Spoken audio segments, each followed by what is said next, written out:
ಆರಾಧನಾ ಬಂಧത്തിൽ ഒരു തിരുവചന വേദഭാഗം വായിക്കുന്നു. ಆರಾಧನೆಯ ಸಂಬಂಧವಾಗಿ ಪರಿಶುದ್ಧ ದೇವರ ವಾಕ್ಯದಿಂದ ಒಂದು ವಾಕ್ಯ ಭಾಗವನ್ನು ಓದಿಕೊಳ್ಳೋಣ. ಕೊಲೋಸ್ಯ ಲೇಖನ 1-ാം അധ്യായം 21-ാമത്തെ തിരുവചന വേദഭാഗം. ಕೊಲೋಸ್ಯರಿಗೆ ಪೌಲನ ಪತ್ರಿಕೆ 1ನೇ ಅಧ್ಯಾಯ ಅದರ 21ನೇ ವಚನ. ഇവിടെ നമ്മളിങ്ങനെ വായിക്കുന്നു, മുമ്പേ ദുഷ്പ്രവൃത്തികളാൽ മനസ്സുകൊണ്ടാകുന്നവരും ശത്രുക്കളുമായിരുന്നു. ಇದಲ್ಲದೆ ನೀವು ಹಿಂದಿನ ಕಾಲದಲ್ಲಿ ಅನ್ಯರು ದುಷ್ಕೃತ್ಯಗಳನ್ನು ಮಾಡುವವರಾಗಿ ದ್ವೇಷ ಮನಸ್ಸುಳ್ಳವರು ಆಗಿದ್ದರು. ഇവിടെ ಆತನು ನಿಮ್ಮನ್ನು ಸಹ ತನ್ನ ಕುಮಾರನ ಸ್ಥೂಲ ದೇಹದಲ್ಲಿ ಉಂಟಾದ ಮರಣದ ಮೂಲಕ ಈಗ ಸಂಧಾನಪಡಿಸಿಕೊಂಡಿದ್ದಾನೆ.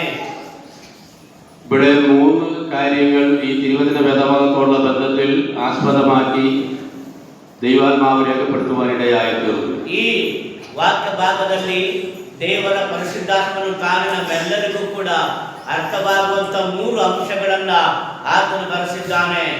കർത്താവായ യേശു ക്രിസ്തുവിനെ രക്ഷിതാവായി സ്വീകരിക്കുന്നതിന് മുമ്പുള്ളതായിരിക്കുന്ന മനുഷ്യൻ്റെതായിരിക്കുന്ന അനുഭവം, ಕರ್ತನಾಗಿರುವಂತ ಯೇಸು ಕ್ರಿಸ್ತನನ್ನ ನಂಬಿ ಆತನ ಮೂಲಕವಾಗಿ ಆ ಒಂದು ಬಿಡುಗಡೆಯನ್ನು ಹೊಂದುವಂತ ಮನುಷ್ಯನ ಅನುಭವ. ಒಂದು ದುಷ್ಪ್ರವರ್ತಿಕಾರಾയിരുന്നു.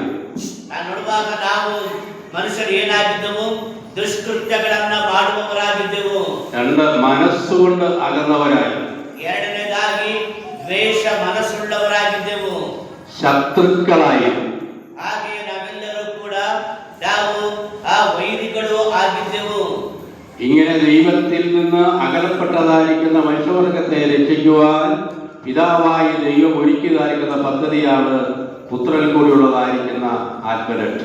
ಈ ರೀತಿಯಾಗಿದ್ದಂತಹ ನಮ್ಮನ್ನ ಆ ಒಂದು ಪಾಪದಿಂದ, ಆ ಒಂದು ದುಷ್ಕೃತ್ಯ ಹಾಗೂ ದ್ವೇಷ ಮನಸ್ಸು ಮತ್ತು ವೈರತ್ವದಿಂದ ಬಿಡುಗಡೆ ಮಾಡುವುದಕ್ಕಾಗಿ ತನ್ನ ಮಗನನ್ನ ಈ ಲೋಕಕ್ಕೆ ಮನುಷ್ಯನಾಗಿ ದೇವರು ಕಳುಹಿಸಿಕೊಟ್ಟನು. രക്ഷിക്കപ്പെട്ടതായിരിക്കുന്ന ദൈവത്തിൻ്റെതായിരിക്കുന്ന മക്കൾ ഒരിക്കൽ ദൈവത്തിൽ നിന്ന് അകലപ്പെട്ടവരായി, ദുഷ്കർമ്മികളായി, ദൈവത്തിന് ശത്രുക്കളായി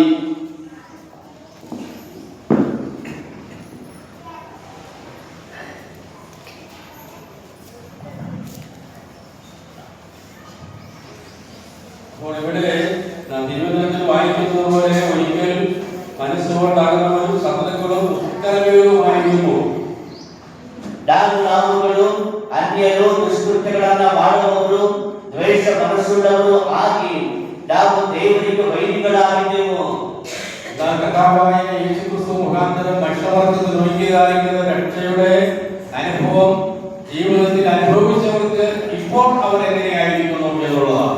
ಈ ಕಾರಣಕ್ಕೆ ಇದ್ದಂತಹ ಮನುಷ್ಯನು ಪಾಪದಿಂದ ಬಿಡುಗಡೆ ಹೊಂದಿ ಕರ್ತನ ರಕ್ಷಣೆ ಹೊಂದಿದವರಾಗಿ ಇರುವಾಗ ಈಗ ಅಂತವರ ಅನುಭವ ಏನಾಗಿದೆ?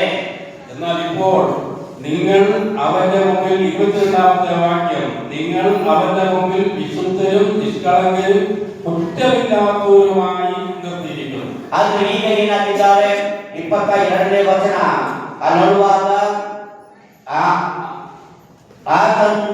ಆತನು ನಿಮ್ಮನ್ನು ಸಹ ತನ್ನ ಕುಮಾರನ ಸ್ಥೂಲ ದೇಹದಲ್ಲಿ ಉಂಟಾದ ಮರಣದ ಮೂಲಕ ಸಂಧಾನಪಡಿಸಿಕೊಂಡವನು, ಪರಿಶುದ್ಧರು, ನಿರ್ದೋಷಿಗಳು, ನಿರಪರಾಧಿಗಳು ಆಗಿದ್ದಾರೆ.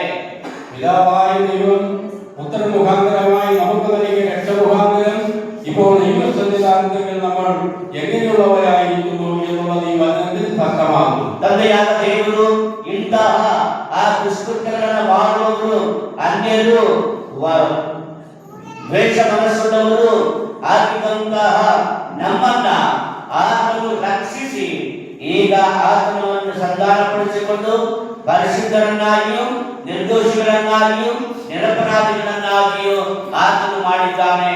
പിതാവായ ദൈവത്തിന്റെ പുത്ര മുഖാന്തരമായി നമുക്ക് നൽകിയിരിക്കുന്ന വലിയ രക്ഷയുടെ ആ പൂർത്തീകരണം ഇവിടെ കാണുകയാണ്. ತಂದೆಯಾದ ದೇವರು ತನ್ನ ಮಗನಾದ ಯೇಸು ಕ್ರಿಸ್ತನ ಮೂಲಕವಾಗಿ ಆತನು ಮಾಡಿದಂತಹ ಆ ರಕ್ಷಣೆಯ ಮೂಲಕವಾಗಿ ಇದೆಲ್ಲವನ್ನ ನಮ್ಮಲ್ಲಿ ಪೂರ್ಣಗೊಳಿಸಿದ್ದಾನೆ. ദൈവസന്നിധിയിൽ ഇപ്പോൾ കടന്നു വന്നിരിക്കുന്ന ദൈവമക്കളെ സംബന്ധിച്ചിടത്തോളം അവരിപ്പോൾ നിഷ്കളങ്കരാണ്, വിശുദ്ധരാണ്, കുറ്റമില്ലാത്തവരാണ്. ದೇವರ ಸನ್ನಿಧಾನಕ್ಕೆ ಬಂದು ದೇವರನ್ನ ಆರಾಧನೆ ಮಾಡುವಂತಹ ವಿಶ್ವಾಸಿಗಳು ಅಂತ ಹೇಳಿದ್ರೆ ಅವ್ರು ಯಾರಂದ್ರೆ ಸಂಧಾನ ಮಾಡಲ್ಪಟ್ಟವರು, ಪರಿಶುದ್ಧರು, ನಿರ್ದೋಷಿಗಳು, ನಿರಪರಾಧಿಗಳು ಆಗಿ ಮಾಡಲ್ಪಟ್ಟವರೇ ದೇವರ ಸನ್ನಿಧಿಯಲ್ಲಿ ದೇವರನ್ನ ಆರಾಧಿಸುವವರು. അതുകൊണ്ട് ദൈവജനത്തെ ഈ നിലയിൽ നമ്മളെ ആക്കി തീർക്കുവാൻ കർത്താവായ യേശു ക്രിസ്തു കാൽവരിയിൽ തന്റെ ശരീരം തകർക്കപ്പെടുവാനായിട്ടിടയായിരുന്നു. ಈ ರೀತಿಯಲ್ಲಿ ನಮ್ಮೊಂದಿಗೆ ಸಂಧಾನಪಡಿಸಲು, ಪರಿಶುದ್ಧರನ್ನಾಗಿ ಮಾಡಲು, ನಿರ್ದೋಷಿಗಳನ್ನಾಗಿ ಮಾಡಲು, ನಿರಪರಾಧಿಗಳನ್ನಾಗಿ ಮಾಡಲು ಕರ್ತನಾಗಿರುವ ಯೇಸು ಕ್ರಿಸ್ತನು ತಾನೇ ಕಲ್ವಾರಿ ಶಿಲುಬೆಯ ಮೇಲೆ ನಮಗಾಗಿ ರಕ್ತ ಸುರಿಸಿ ಪ್ರಾಣ ಕೊಟ್ಟನು. അവസാനത്തോടെ രംഗമായി കർത്താവായ യേശു ക്രിസ്തു നമുക്കായി ചിന്തിയതുകൊണ്ടാണ് നാം വിശുദ്ധരായി തീരുവാനിടയായത്. ಆ ರೀತಿಯಲ್ಲಿ ಕರ್ತನಾಗಿರುವ ಯೇಸು ಕ್ರಿಸ್ತನ ಕೊನೆಗಾಗಿ ತನ್ನನ್ನು ತಾನೇ ಸಮರ್ಪಿಸಿಕೊಂಡ ತನ್ನ ದೇಹವನ್ನ ಜಜ್ಜುವುದಕ್ಕೆ ಒಪ್ಪಿಸಿಕೊಟ್ಟದ್ದರಿಂದಲೇ ನಾವು ಶುದ್ಧರಾಗಲಿಕ್ಕೆ ಅವಕಾಶವಾಯಿತು. കർത്താവായ യേശു ക്രിസ്തു നമുക്ക് നൽകിയ രക്ഷ കൊണ്ട് നമ്മൾ ദൈവമക്കളായി തീർന്നു. രാജകീയ പുരോഹിത വർഗമാക്കി ദൈവം നമ്മളെ അംഗീകരിക്കുവാനിടയായി. ಕರ್ತನಾಗಿರುವಂತ ಯೇಸು ನಮಗಾಗಿ ರಕ್ತ ಸುರಿಸಿ ಪ್ರಾಣ ಕೊಟ್ಟದ್ದರಿಂದ ನಾವು ಕೂಡ ರಕ್ಷಣೆ ಹೊಂದಿದವರಾಗಿ ದೇವರಿಗೆ ಪವಿತ್ರ ರಾಜವಂಶಸ್ಥರಾಗಿ ದೇವರನ್ನ ಆರಾಧನೆ ಮಾಡುವಂತ ಯಾಜಕ ವರ್ಗದವರಾಗಿ ನಾವು ಮಾಡಲ್ಪಟ್ಟಿದ್ದೇವೆ.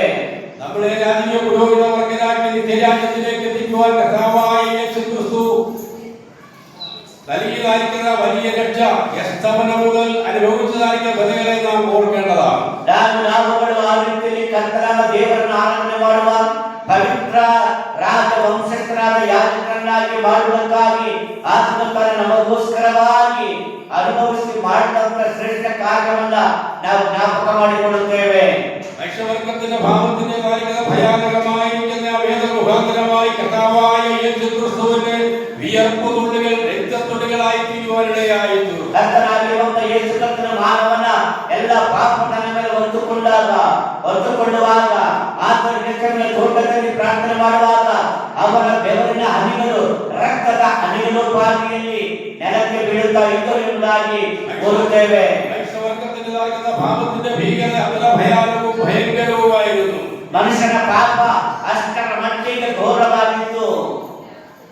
ഭാരമേറിയ വരക്കുരു ചുമന്നുകൊണ്ട് മനുഷ്യവർഗത്തിന്റെ ഭാവത്തിന് പരിഹാരത്തിനായി കർത്താവായ യേശു ക്രിസ്തു കാൽവരിയിലേക്ക് നടന്നു പോകുവാനിടയായി. ಆ ರೀತಿಯಲ್ಲಿ ಮನುಷ್ಯನ ಪಾಪದಿಂದ ಬಿಡುಗಡೆ ಮಾಡುವುದಕ್ಕಾಗಿ ಕರ್ತನಾಗಿರುವಂತ ಯೇಸು ಕ್ರಿಸ್ತನು ಆ ಮರದ ಆ ಶಿಲುಬೆಯನ್ನು ಹೊತ್ತುಕೊಂಡವರಾಗಿ ಕಲ್ವಾರಿ ಬೆಟ್ಟದ ಮೇಲೆ ಆತನು ತೂಗಲ್ಪಟ್ಟನು.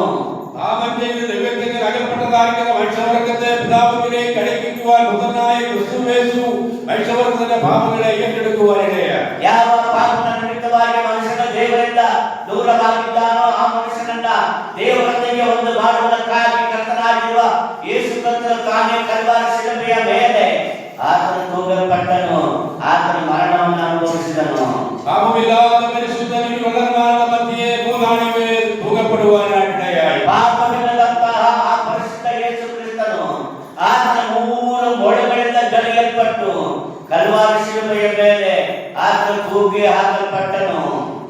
അതുകൊണ്ട് ഈ പകലിൽ ഈ മേശമേൽ ഒരുക്കിയിരിക്കുന്ന അപ്പം കർത്താവായ യേശു ക്രിസ്തുവിന്റെ ശരീരം തകർക്കപ്പെട്ടതിന്റെ ഓർമ്മയും ಇವತ್ತು ನಾವು ಕರ್ತನ ಮೇಲೆ ಪಾಲ್ಗೊಳ್ಳಬೇಕಾಗಿ ಬಂದಿರುವಾಗ ಇವತ್ತು ರೊಟ್ಟಿ ನೋಡುವಾಗ ನಮಗಾಗಿ ಬೆಳೆಸಲ್ಪಟ್ಟ ಕ್ರಿಸ್ತನ ದೇಹವನ್ನ ನಮಗೆ ಜ್ಞಾಪಕಪಡಿಸಿಕೊಳ್ಳುತ್ತದೆ.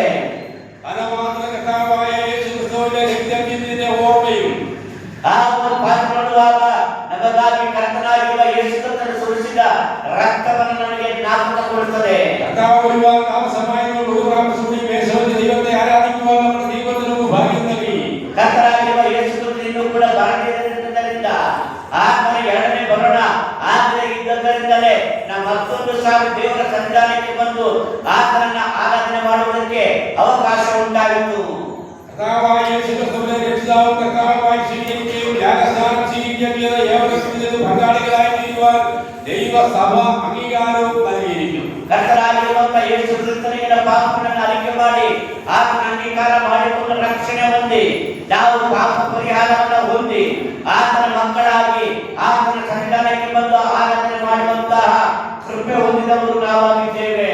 അതുകൊണ്ട് ഈ പകൽക്കാലം നമ്മളെ തന്നെ ശോധന ചെയ്ത് നമ്മളെ തന്നെ പരിശോധിച്ചുകൊണ്ട് ഇതിൽ പങ്കുകാരായി തീരണമെന്ന ദൈവത്തിന് നമ്മളെ അനുശാസിക്കുന്നു. ಆದ್ದರಿಂದಲೇ ನಾವು ಪರೀಕ್ಷಿಸಿಕೊಂಡವರಾಗಿ ನಮ್ಮನ್ನು ಪರೀಕ್ಷಿಸಿಕೊಂಡವರಾಗಿ ಈ ಕರ್ತನ ಮೇಲಿನಲ್ಲಿ ರೊಟ್ಟಿ ಪಾಲಕರಾಗಬೇಕೆಂಬುದಾಗಿ ದೇವರ ವಾಕ್ಯ ನಮಗೆ ಎಚ್ಚರಿಸುತ್ತದೆ.